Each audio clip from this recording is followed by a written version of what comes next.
The Zulai Kitchen Mocha Pot. Boil water and fill the chamber to the safety valve.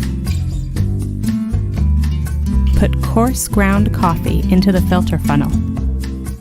Don't compress it.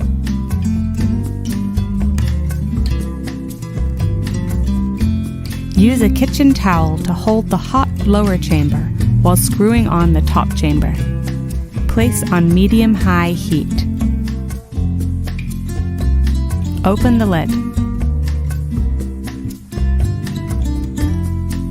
Let the coffee flow until it starts to gurgle. Then close the lid and cool off the chamber. Enjoy your fresh brewed delicious coffee.